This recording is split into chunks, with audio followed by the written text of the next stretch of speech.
कल भारतीय प्रधानमंत्री मोदी जी ने कहा, अगर सरदार पटेल की बात मान ली गई होती तो भारत 70 वर्ष से आतंक का शिकार न बनता। स्वदेशी होगा 5वीं पीढ़ी का लड़ाकू विमान।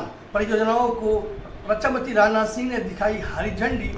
कल उत्तर प्रदेश मुख्यमंत्री योगी आदित्यनाथ गोरखपुर में सामूहिक विवाह कार्यक्रम में हुए शामिल और दिए 1569 जोड़ों को आशीर्वाद। अगले महीने से उत्तर प्रदेश बिजली 4.27% की होगी महंगी।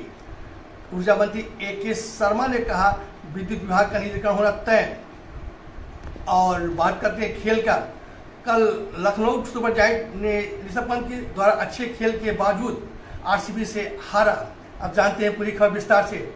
नमस्कार, रमन टाइम्स में आपका हार्दिक स्वागत है। मैं रमस्ताना देश की प्रमुख खबरें लेकर के आपके सामने उपस्थित हूँ। कल गुजरात की धरती से प्रधानमंत्री मोदी जी ने कहा, अगर रक्षा मंत्री सरदार पटेल की बात नेहरू जी मान ली होती तो 70 वर्ष से भारत आतंक का शिकार न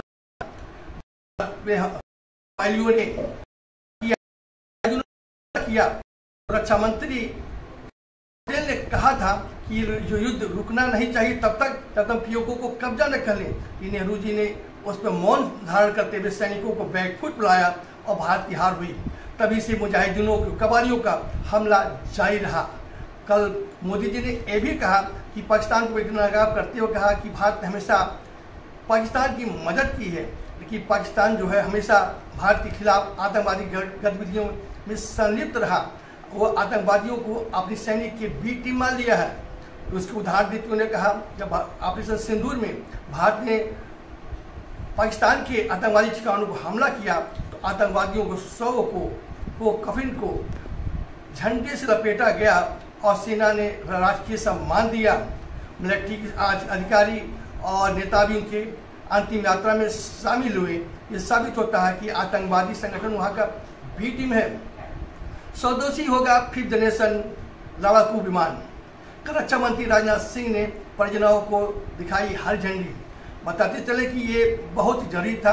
भारत को विकसित राष्ट्र बनने के लिए और आत्मनिर्भर बनने के लिए बहुत जरूरी था, क्योंकि भारत हमेशा दूसरे देशों पे डिपेंड रहता था। उदाहरण के तौर पे भारत को तेजस विमान बनाने के लिए इंजन की आवश्यकता है, लेकिन अमेरिका इंजन देने में देरी कर रहा है ताकि भारत उससे दूसरे लड़ाकू विमान खरीद सके। और कोई भी देश अपना टेक्नोलॉजी देने को तैयार नहीं है। ऐसे में अगर भारत सरकार निजी कंपनियों के साथ मिल करके हथियारों का, युद्धपोतों का और लड़ाकू विमान को डेवलप करता है तो निश्चित रूप से भारत के लिए सुखद संकेत है। कल उत्तर प्रदेश मुख्यमंत्री योगी आदित्यनाथ जी अपने गृह जनपद गोरखपुर में थे। वहाँ उन्होंने सामूहिक विवाह कार्यक्रम में मुख्य अतिथि के रूप में शामिल हुए और 1569 दंपतियों को, जोड़ों को उन्होंने दिया आशीर्वाद और प्रत्येक वधु के खाते में 60,000 रुपया किए ट्रांसफर। अगले महीने से उत्तर प्रदेश की बिजली 4.27% होगी महंगी। और ऊर्जा मंत्री AK शर्मा ने कहा कि विद्युत विभाग को निजीकरण होने से कोई भी रोक नहीं सकता है। उन्होंने कहा कि एक सवाल के जवाब उन्होंने कहा कि 29 मई से विद्युत कर्मी अनिश्चितकाल हड़ताल जा रहे हैं।